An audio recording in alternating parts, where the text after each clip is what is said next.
اعوذ باللہ من الشیطان الرجیم بسم اللہ الرحمن الرحیم ان عائشہ رضی اللہ تعالی عنہا قالت قال رسول اللہ صلی اللہ علیہ وسلم الماہر بالقرآن مع السفرۃ الکرام البررہ والذی یقرأ القرآن ویتتعتع فیہ وہو علیہ شاق لہ اجران او کما قال صلی اللہ علیہ وسلم رب اشرح لی صدری ویسر لی امری واحلل عقدۃ من لسانی یفقہوا قولی ربی یسر ولا تعسر وتمم بالخیر آمین یا رب العالمین۔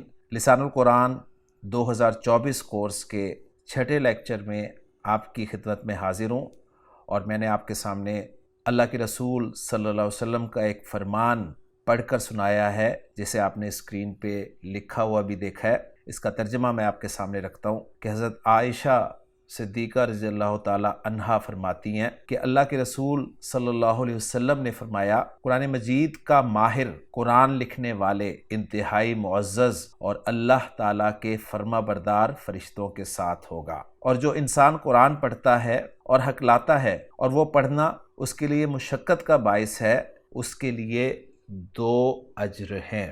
اس حدیث کو امام مسلم نے اپنی صحیح میں ذکر کیا ہے، اور حدیث کا نمبر جو ہے وہ 1862 ہے۔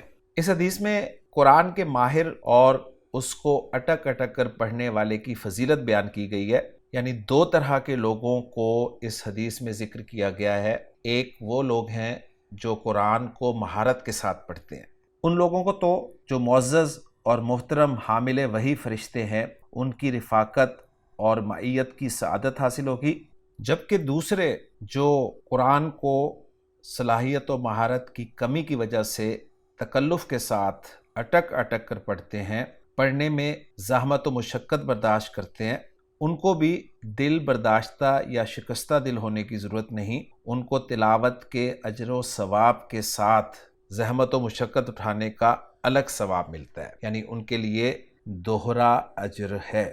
اس حدیث کے آخر میں ایک لفظ استعمال ہوا ہے اجرانی، جس کا ترجمہ آپ نے دیکھا ہے یا سنا ہے، وہ ہے 2 اجر، جسے میں نے دوہرا اجر کے طور پر ذکر کیا ہے۔ تو یہ اجرانی لفظ جو ہے، جس کا ترجمہ 2 اجر کیا گیا ہے، یہ ہمارا آج کا ٹاپک ہے۔ یعنی آج ہم عربی زبان میں اسم کو عدد کے اعتبار سے پڑھیں گے کہ عربی زبان میں پایا جانے والا اسم عدد کے اعتبار سے کس کس قسم کا ہوتا ہے۔ تو پہلی بات نوٹ کر لیجئے کہ اردو میں اور انگریزی میں تو اسم جو ہے وہ عدد کے اعتبار سے واحد ہوتا ہے اور جمع ہوتا ہے۔ عربی زبان میں عدد کے اعتبار سے اسم 2 طرح کا نہیں ہوتا، وہ 3 طرح کا ہوتا ہے۔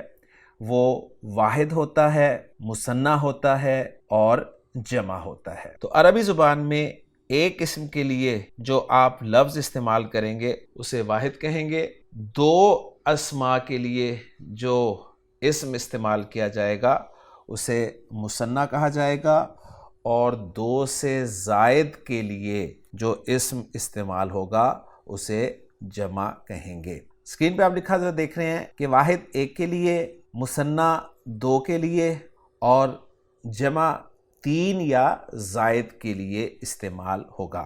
یہاں پر اچھی طرح نوٹ کر لیں کہ یہ واحد، مثنیٰ اور جمع لفظ جو ہیں یہ عربی زبان کے ہی الفاظ ہیں، لیکن عربی میں اس لفظ کی صحیح پروننسیشن جو ہے وہ جمع ہے، لیکن چونکہ یہ ہماری زبان پر اتنی آسانی سے نہیں چڑھے گا تو اس لیے ہم اردو زبان والا لفظ جمع کا ہی اس لفظ کے لیے استعمال کر لیں گے۔ نئی چیز جو آپ کے سامنے آئی ہے عدد کے اعتبار سے وہ مثنیٰ ہے۔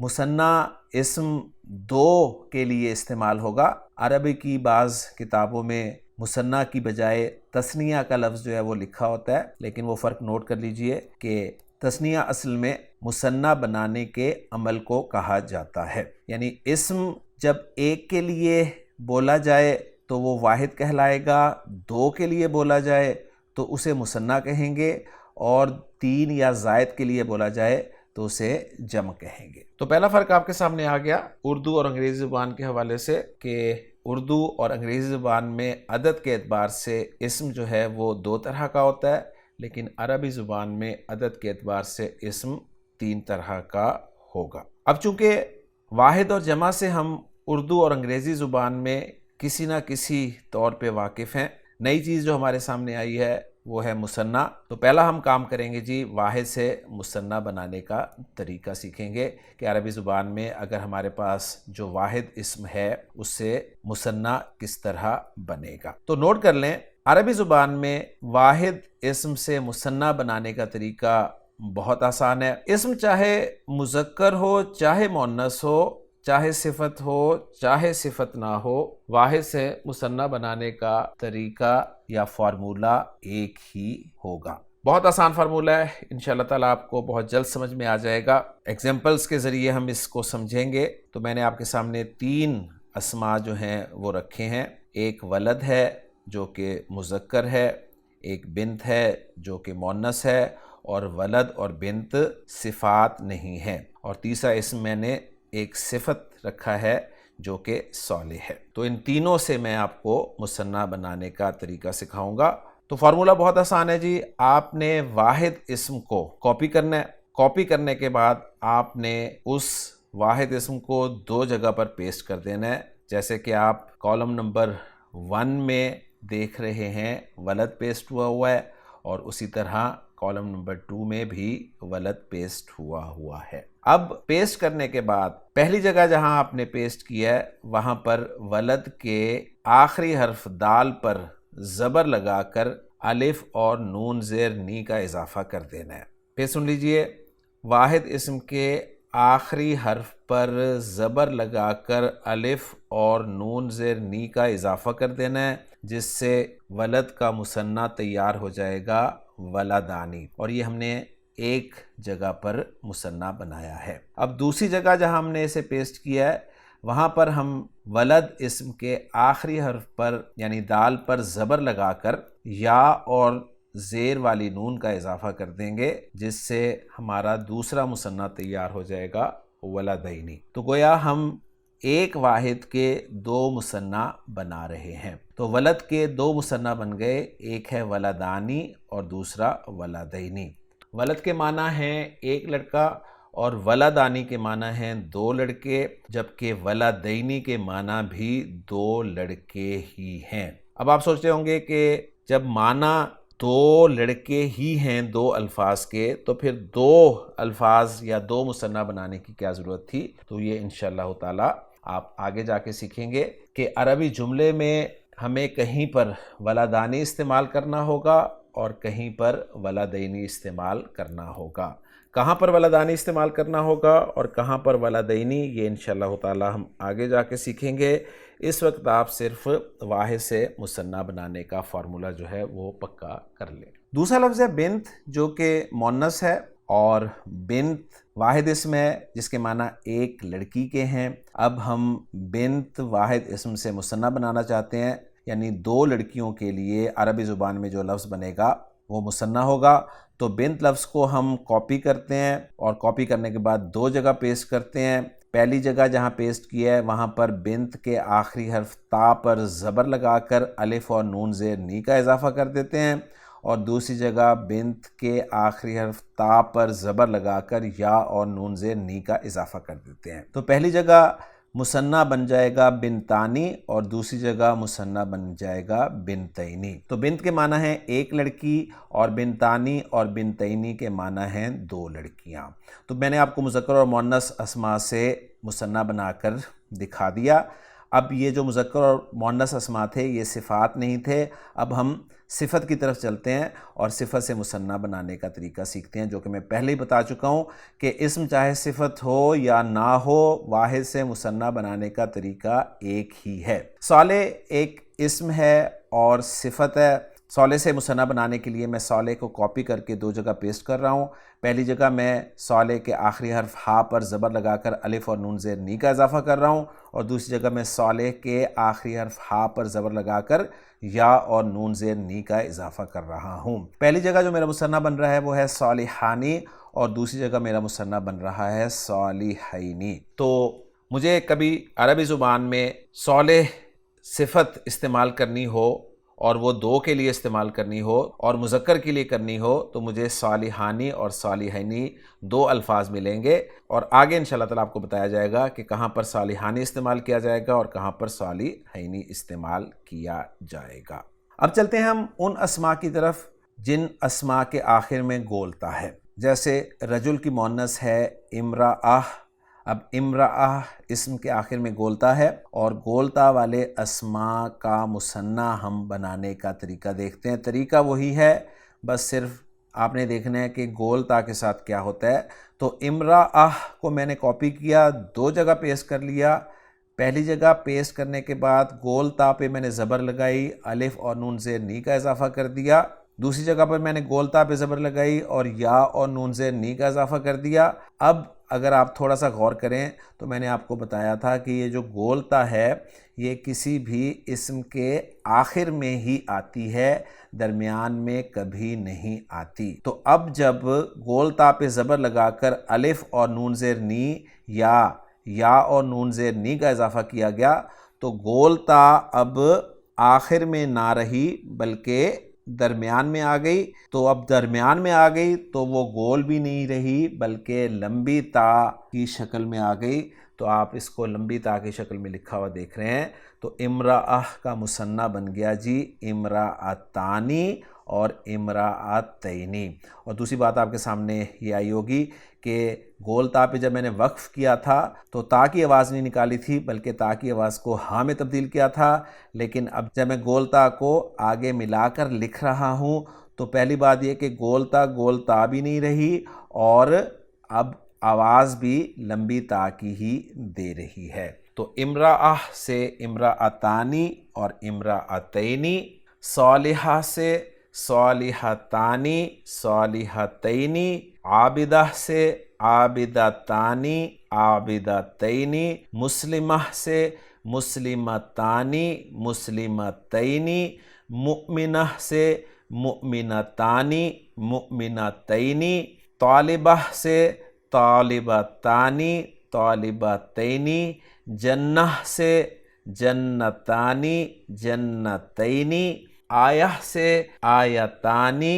آیتینی۔ تو الحمدللہ جی گولتا والے واحد اسماء ان سے بھی ہم نے مثنیٰ بنا کر دیکھ لیا۔ فارمولہ آپ نے دیکھا ہوگا کہ ایک ہی ہے، چاہے اسم کے آخر میں گولتا ہو یا نہ ہو، وہ اسم مذکر ہو یا مؤنث ہو، وہ اسم صفت ہو یا نہ ہو، فارمولہ واحد اسم سے مثنیٰ بنانے کا الحمدللہ ایک ہی ہے۔ اب ہم چلتے ہیں ان اسماء کی طرف جن کے آخر میں الف ممدودہ آتا ہے، ان اسماء سے مثنیٰ بنانے کا طریقہ سیکھتے ہیں۔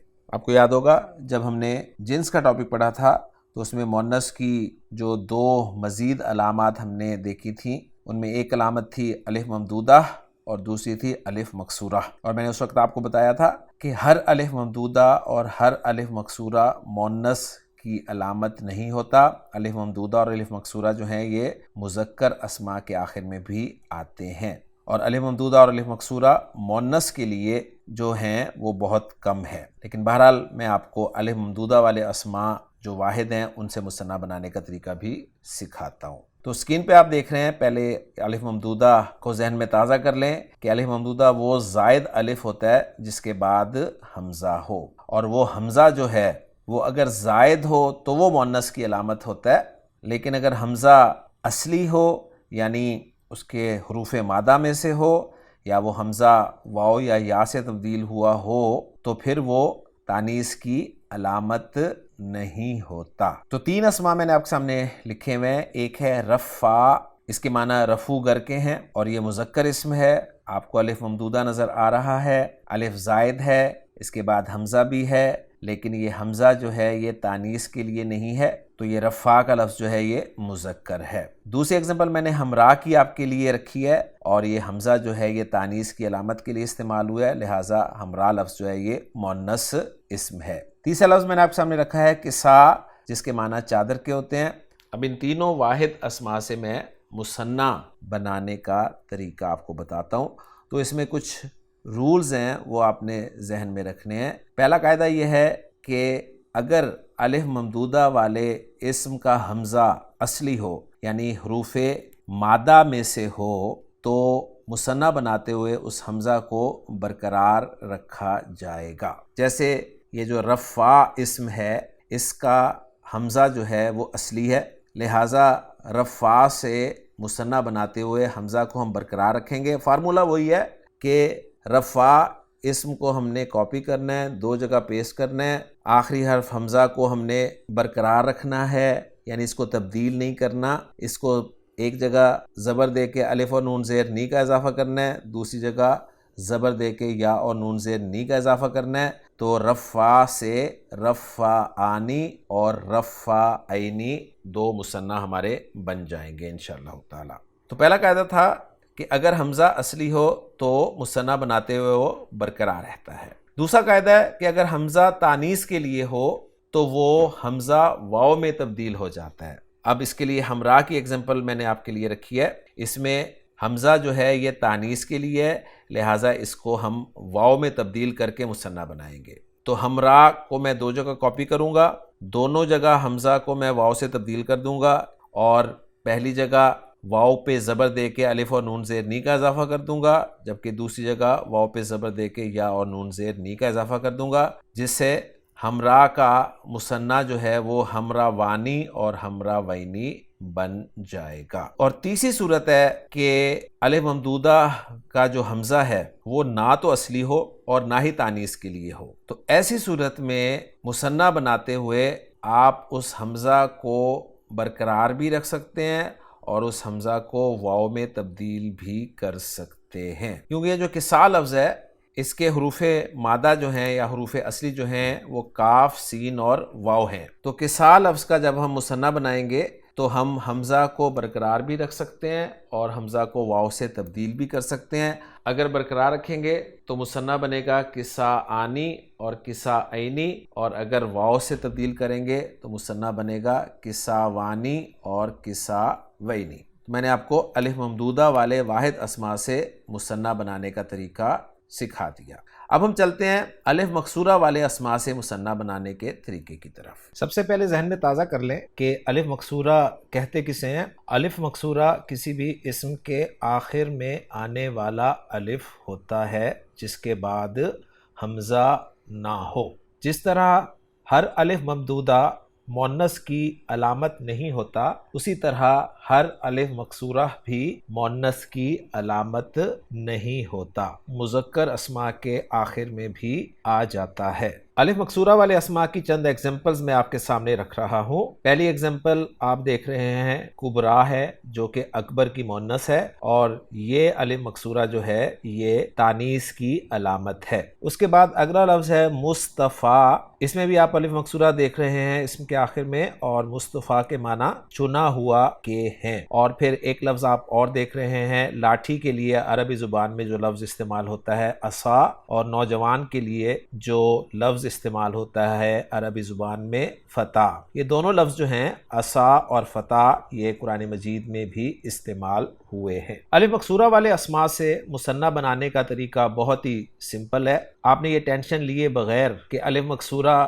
مؤنث کی علامت ہے یا نہیں ہے، آپ نے صرف یہ چیک کرنا ہے کہ الف مکسورہ جو ہے وہ اسم میں تیسری جگہ پر ہے یا تیسری جگہ کے بعد ہے، اور یہاں پر جگہ سے مراد حرف ہے، ذہن میں رکھیے گا۔ جیسے کبرا میں اگر آپ دیکھیں تو کاف، با، را آپ کو نظر آ رہے ہیں 3 حروف، اور اس کے بعد الف مکسورہ آپ کو نظر آ رہا ہے۔ تو کبرا لفظ میں الف مکسورہ جو ہے یہ چوتھی جگہ پر ہے، تیسری جگہ پر نہیں ہے۔ اسی طرح مصطفیٰ میں بھی الف مکسورہ جو ہے وہ تیسری جگہ پر نہیں ہے بلکہ 5ویں جگہ پر ہے، جبکہ عصا اور فتح میں الف مکسورہ جو ہے وہ تیسری جگہ پر ہے۔ تو اگر الف مکسورہ اسم میں تیسری جگہ کے بعد ہو یعنی تیسرے حرف کے بعد ہو تو الف مکسورہ کو آپ نے یا میں تبدیل کر دینا ہے۔ جیسے کبرا لفظ جو ہے اس سے ہم جب مثنیٰ بنائیں گے تو یہ بن جائے گا جی کبرا یعنی اور کبرا یعنی۔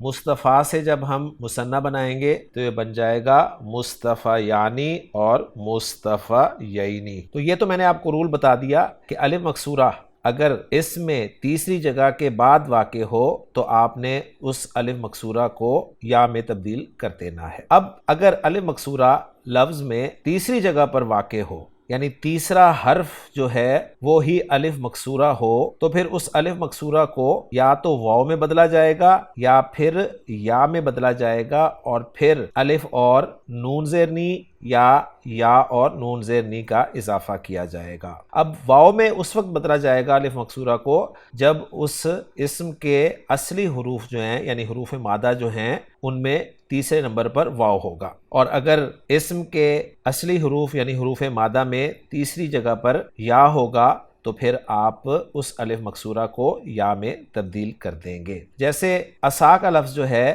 اس کے حروف اصلی ہیں عین، صاد اور واو، جبکہ فتح لفظ جو ہے اس کے حروف اصلی ہیں فا، تا اور یا۔ تو جب ہم عصا سے مثنیٰ بنائیں گے تو پہلے ہم الف مکسورہ کو واو میں تبدیل کریں گے اور پھر الف اور نون زیر نی اور یا نون زیر نی لگائیں گے تو لفظ بن جائیں گے جی عصاوانی اور عصاوینی۔ اور فتح سے جب ہم مثنیٰ بنائیں گے تو الف مکسورہ کو یا میں تبدیل کریں گے اور پھر الف اور نون زیر نی اور یا اور نون زیر نی کا اضافہ کریں گے تو فتح سے جو مثنیٰ بنیں گے وہ ہوں گے فتح یعنی اور فتح یعنی۔ اب یہ فتح یعنی لفظ جو ہے قرآن مجید میں استعمال ہوا ہے سورہ یوسف میں، جیسا کہ آپ سکرین پہ دیکھ رہے ہیں کہ اللہ تعالیٰ نے ارشاد فرمایا کہ وَدَخَلَ فَتَیَانِ، حضرت یوسف علیہ السلام کے ساتھ جیل میں دو نوجوان داخل ہوئے۔ تو الحمدللہ جی آپ کو میں نے واحد اسماء سے مثنیٰ بنانے کا طریقہ جو ہے سکھا دیا ہے اور مختلف اسماء کی پریکٹس بھی کروا دی ہے۔ باقی ایک بات آپ اور سوچ رہے ہوں گے کہ ہم نے اسم الفاعل، اسم المفعول، صفت مشبہ، اسم المبالغہ اور اسم التفضیل بھی پڑھے تھے جو کہ صفات کی کیٹیگری میں آئے تھے، تو ان سے مثنیٰ کیسے بنے گا؟ تو ان سے مثنیٰ بالکل اسی طریقے سے بنے گا جس طریقے سے آپ نے عام اسماء میں مثنیٰ بنایا ہے۔ مثلا ایک ایگزامپل میں آپ کے سامنے رکھ دوں، اسم الفاعل کی ایگزامپل میں آپ کے سامنے رکھوں۔ عابد اسم الفاعل ہے، عابد سے مثنیٰ بنے گا عابدانی، عابدینی۔ معبود اسم المفعول ہے تو معبود سے مثنیٰ بنے گا معبودانی، معبودینی۔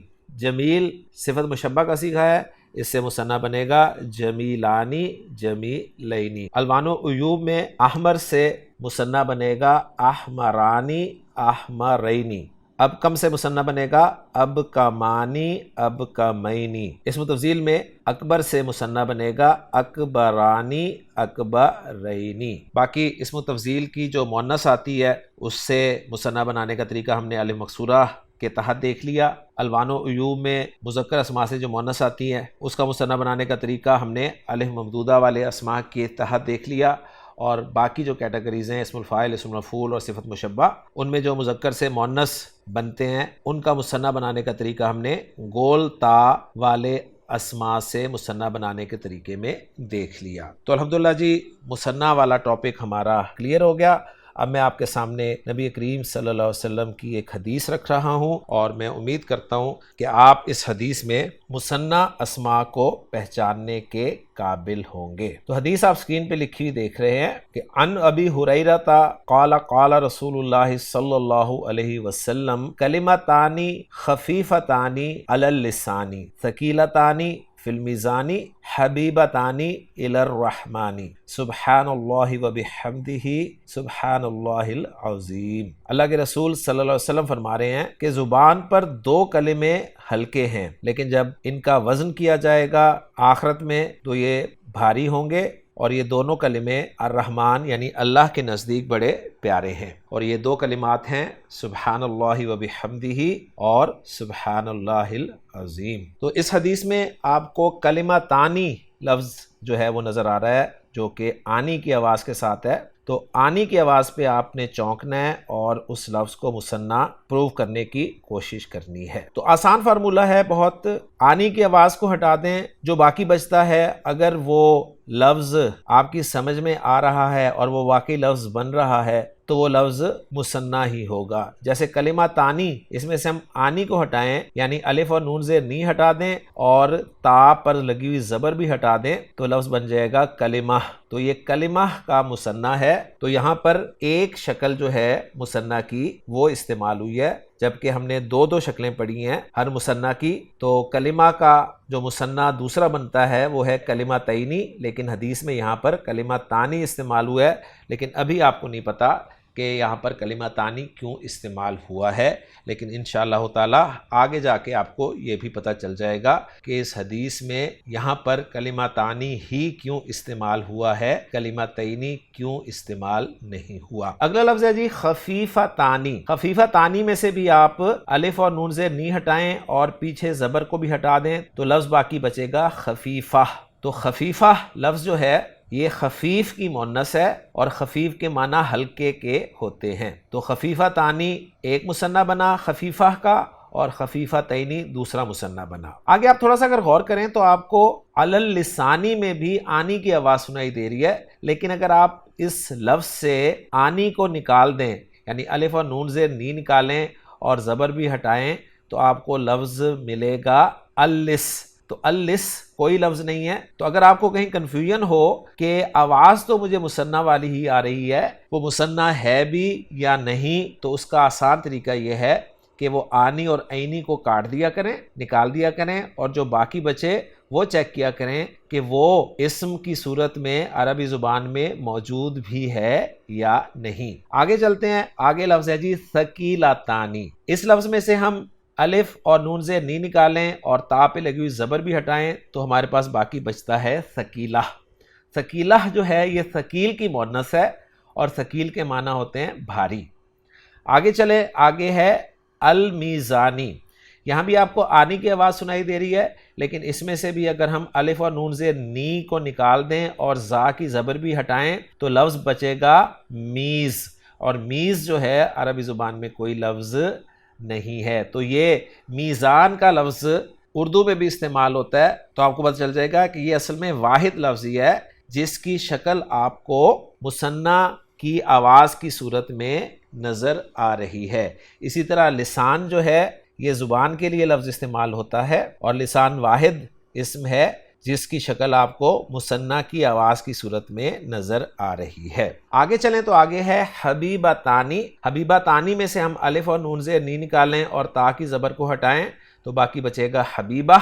تو حبیبہ جو ہے یہ حبیب کی مؤنث ہے، حبیب کے معنی پیارے کے ہوتے ہیں، تو حبیبہ تانی مثنیٰ ہے جس کی دوسری شکل حبیبہ تینی بنے گی۔ آگے چلیں تو آگے ہے الرحمانی۔ اب یہاں بھی آپ کو آنی کی آواز تو سنائی دے رہی ہے، لیکن آپ واضح طور پہ جانتے ہیں کہ الرحمن جو ہے یہ اللہ تعالیٰ کا صفاتی نام ہے اور اللہ الواحد ہے، احد ہے۔ تو الحمدللہ جی حدیث میں آپ نے مثنیٰ اسماء کو پہچان لیا۔ یہی حدیث جو ہے الفاظ کی تقدیم و تاخیر کے ساتھ بخاری میں 7563 نمبر پر بھی موجود ہے، جو کہ اب آپ سکرین پہ دیکھ رہے ہیں کہ ان ابی ہریرہ رضی اللہ تعالی عنہ قال قال النبی صلی اللہ علیہ وسلم کلمتانی حبیبتانی الی الرحمن خفیفتانی علی اللسان ثقیلتانی فی المیزان سبحان اللہ وبحمدہ سبحان اللہ العظیم۔ تو آپ نے پہچان لیا ہوگا کہ جو پہلی حدیث میں نے آپ کے سامنے 6846 نمبر پیش کی ہے بخاری سے، اس میں الفاظ ہیں کلمتانی خفیفتانی علی اللسان، یہاں پر الفاظ ہیں کلمتانی حبیبتانی الی الرحمن۔ اس حدیث میں الفاظ ہیں ثقیلتانی فی المیزان، یہاں پر ہیں خفیفتانی علی اللسانی، وہاں پر الفاظ ہیں حبیبتانی الی الرحمن اور یہاں ہیں ثقیلتانی فی المیزان۔ باقی وہ جو دو کلمے ہیں وہ اسی طرح آپ کو نظر آئیں گے۔ اب میں آپ کے سامنے قرآن مجید سے کچھ آیات کوٹ کر رہا ہوں اور ان آیات میں آپ انشاءاللہ تعالی مثنیٰ اسماء کو پہچاننے کے قابل ہوں گے۔ اسکرین پہ آپ دیکھ رہے ہیں سورۃ المائدہ سے ایک آیت میں نے آپ کے سامنے رکھی ہے، آیت نمبر 23، جس میں اللہ تعالیٰ نے ارشاد فرمایا قال رجلانی من الذین یخافون۔ تو رجلانی جو بلو کلر میں آپ کو نظر آ رہا ہے اسم، یہ آنی کی آواز کے ساتھ ہے، تو یہ مثنیٰ ہے رجل کا۔ چیک بھی آپ کر سکتے ہیں، الف اور نون سے نی ہٹائیں، لام کی زبر ہٹا دیں تو لفظ آپ کے سامنے آئے گا رجل، اور رجل آپ نے پڑھا ہوا ہے مرد کے لیے عربی زبان میں استعمال ہوتا ہے۔ پھر سورۃ الکہف میں دیکھیں وَاضْرِبْ لَهُم مَثَلَ الرَّجُلَيْنِ، اب یہاں پر رجلین رجلینی استعمال ہوا ہے۔ قرآن مجید میں دیکھیں آپ، ایک جگہ پہ رجلانی اللہ تعالیٰ نے استعمال کیا ہے رجل کا مثنیٰ، اور ایک جگہ پر رجلینی استعمال کیا ہے۔ اب یہ رجلانی کیوں استعمال ہوا ہے، رجلینی کیوں استعمال ہوا ہے، یہ انشاءاللہ تعالیٰ ہمیں آگے جا کے معلوم ہوگا۔ دونوں جگہ پر ترجمہ رجلانی اور رجلینی کا دو مرد یا دو آدمی ہی آپ کو ملے گا۔ اس کے بعد سورہ نور میں آپ دیکھیں آیت نمبر 45 میں اللہ تعالیٰ ارشاد فرما رہے ہیں کہ واللہ خلق کل دابۃ من ماء فمنہم من یمشی علی بطنہ ومنہم من یمشی علی رجلین۔ تو یہ رجلینی یہ بھی مثنیٰ کا لفظ ہے، اس لیے کہ آپ کو عینی کی آواز سنائی دے رہی ہے، آپ عینی کی آواز کو نکال دیں، یعنی یا نون زیر نی نکالیں اور لام کی زبر بھی ہٹا دیں تو لفظ ملے گا آپ کو رجل، اور رجل کے معنی عربی زبان میں ہوتے ہیں ٹانگ کے۔ تو یہاں پر رجلینی دو ٹانگوں کے معنی میں استعمال ہوا ہے۔ اس کے بعد سورۃ الکہف میں آیت نمبر 80 میں آپ دیکھیں اللہ تعالیٰ نے ارشاد فرمایا وَأَمَّا الْغُلَامُ فَكَانَ أَبَوَاهُ مُؤْمِنَيْنِ۔ تو مؤمنینی یہ مؤمن کا مثنیٰ استعمال ہوا ہے۔ مؤمن کا مثنیٰ مؤمنانی بھی بنتا ہے، مؤمنینی بھی بنتا ہے، یہاں پر مؤمنینی استعمال ہوا ہے۔ اس کے بعد سورۃ الرحمن میں دیکھیں اللہ تعالیٰ نے ارشاد فرمایا فیہما عینان تجریان۔ تو عینانی یہ عین کا مثنیٰ ہے، اور عین کے معنی یہاں پر چشمے کے ہیں، اور عین کا مثنیٰ بنتا ہے عینانی اور عینینی، جس میں سے عینانی یہاں پر استعمال ہوا ہے، اور عینانی کو آپ دیکھیں کھڑی زبر کے ساتھ یہاں پر لکھا ہوا ہے کیونکہ یہ پاکستانی مصحف ہے۔ سعودیہ کے مصحف میں آپ کو یہ زبر اور الف کے ساتھ لکھا ہوا ملے گا۔ اسی طرح سورۃ الرحمن میں اللہ تعالیٰ نے مزید فرمایا فیہما عینانی نضاختانی۔ تو عینانی تو مثنیٰ ہے ہی ہے، نضاختانی بھی مثنیٰ ہی اسم ہے۔ پھر اللہ تعالیٰ نے قرآن مجید میں فرمایا الم نجعل لہ عینین۔ تو آپ یہاں پر دیکھیں عین کا مثنیٰ عینینی استعمال ہوا ہے۔ پھر فرمایا ولسانا وشفتین۔ تو یہاں پر شفتینی استعمال ہوا ہے مثنیٰ، چیک کر لیں بے شک۔ یا نون زیر نی کو ہٹائیں، تا کی حرکت کو ہٹائیں تو لفظ بچے گا شفہ، اور شفہ کہتے ہیں عربی زبان میں ہونٹ کو۔ اب ایک سوال آپ کے ذہن میں یہ پیدا ہو رہا ہوگا کہ مجھے کیسے پتہ چل رہا ہے کہ یہ جو تا اس وقت لمبی ہے یہ آخر میں آنے کی وجہ سے گول تا ہی ہوگی، یہ لمبی تا کیوں نہیں ہو سکتی؟ تو اس کا اصول بھی میں آپ کو بتا دیتا ہوں کہ جب بھی آپ کو تا کے بارے میں فیصلہ کرنا ہے کہ یہ لمبی لکھوں یا گول لکھوں تو بس چیک کر لیا کریں کہ اس تا سے پہلے والے حرف پر حرکت کیا ہے۔ اگر حرکت زبر لگی ہوئی ہے تو پکی بات ہے اب آپ لمبی تا نہیں لکھیں گے، وہاں پر گول تا ہی لکھیں گے۔ تو یہاں پر دیکھیں تا سے پہلے زبر لگی ہوئی ہے تو اس لیے میں نے اسے شفہ پڑھا ہے۔ اسی طرح باقی اسماء میں بھی حبیبہ تانی میں بھی میں نے حبیبہ، خفیفہ تانی میں بھی میں نے خفیفہ، اور ثقیلہ تانی میں بھی میں نے ثقیلہ ہی پڑھا ہے۔ اور اسی طرح یہاں پر نضاخہ تانی میں بھی میں نے نضاخہ پڑھا ہے۔ سورۃ الرحمن میں ایک اور مقام دیکھیں بڑا خوبصورت ہے، جس میں اللہ تعالیٰ نے ارشاد فرمایا کہ وَلِمَنْ خَافَ مَقَامَ رَبِّهِ جَنَّتَانِ۔ تو یہاں پر جنتانی جو ہے یہ جنہ کا مثنیٰ استعمال ہوا ہے، اور یہاں پر آپ ہر چیز اپلائی کر کے دیکھ سکتے ہیں کہ الف اور نون زیر نی ہٹائیں تو تا بچتی ہے۔ اب تا کو آپ نے لمبی تا کے طور پہ لکھنا ہے یا گول تا کے طور پہ، تو چیک کریں تا سے پہلے کیا حرکت ہے، تا سے پہلے زبر ہے تو آپ گول تا ہی لکھیں گے اور وہ بن جائے گا جنہ۔ اور پھر سورہ رحمان میں ہی اللہ تعالیٰ نے ارشاد فرمایا کہ وَمِن دُونِهِمَا جَنَّتَانِ مُدْهَامَّتَانِ۔ تو جنتانی تو مثنیٰ ہے ہی ہے، مدھامتانی بھی مثنیٰ اسم ہے۔ اس کے بعد سورۃ البقرہ میں آپ چیک کریں اللہ تعالیٰ نے ارشاد فرمایا حضرت ابراہیم علیہ السلام نے جب دعا کی تھی کہ ربنا وجعلنا مسلمین لکا، تو مسلمین جو ہے یہ مسلم کا مثنیٰ ہے۔ تو الحمدللہ جی آپ اس قابل ہو چکے ہیں کہ قرآن مجید میں یا حدیث میں آپ کے سامنے مثنیٰ اسم آتا ہے تو آپ اس کو پہچان لیں گے۔ اور مثنیٰ کو پہچاننے کے لیے دو آوازیں ہیں، ایک ہے آنی کی آواز اور ایک ہے عینی کی آواز۔ اگر تو آپ کو ان اسماء کے واحد پتہ ہیں تو بہت اچھی بات ہے، آپ انہیں مثنیٰ ڈکلیئر کر سکتے ہیں، لیکن اگر آپ چیک کرنا چاہتے ہیں تو آنی اور عینی کو ہٹا کر دیکھیں کہ باقی لفظ وہ واحد اسم بنتا بھی ہے یا نہیں۔ اگر بنتا ہے تو پھر آپ نے صحیح مثنیٰ پہچانا، اور اگر اسم بنتا ہی نہیں واحد تو اس کا مطلب ہے آپ کو کوئی اور اسم مثنیٰ کی شکل میں نظر آ رہا ہے جو کہ اصل میں مثنیٰ نہیں ہے۔ تو اب واپس چلتے ہیں جی اس حدیث کی طرف جہاں سے میں نے آغاز کیا تھا آج کے لیکچر کا، جس میں اللہ کے رسول صلی اللہ علیہ وآلہ وسلم نے فرمایا تھا کہ جو شخص قرآن کو اٹک اٹک کے پڑھتا ہے لہو اجرانی، تو آپ پہچان گئے ہوں گے کہ یہ اجرانی جو ہے یہ اجر کا مثنیٰ ہے، اور اجرانی کا ترجمہ کیا جائے گا 2 اجر یا دوہرا اجر۔ امید ہے آپ کو آج کا لیکچر جو ہے وہ سمجھ بھی آیا ہوگا اور پسند بھی آیا ہوگا۔ اب آپ سے گزارش یہ ہے کہ لسان القرآن کتاب میں جو مثنیٰ اسماء کی پریکٹس کروائی گئی ہے، جو کہ آپ اسکرین پہ دیکھ رہے ہیں، ان ایکسرسائزز کو آپ نے حل کرنا ہے تاکہ آپ ایک مرتبہ مثنیٰ بنانے کا طریقہ اپنے ہاتھوں سے نکال لیں۔ کتاب کے آخر میں مشقوں کے جوابات بھی دیے گئے ہیں، آپ وہاں سے جواب چیک بھی کر سکتے ہیں۔ انشاءاللہ تعالی اگلے لیکچر میں ہم عدد کو ہی کنٹینیو کریں گے، اور عدد میں ہم انشاءاللہ تعالی جمع کو پڑھیں گے، سمجھیں گے، اور اسی طرح قرآن و حدیث سے انشاءاللہ تعالی الفاظ کی پریکٹس کریں گے۔ تو انشاءاللہ ملاقات ہوتی ہے جی آپ سے جلد۔ سبحانک اللہم و بحمدک، اشہد ان لا الہ الا انت، استغفرک و اتوب الیک۔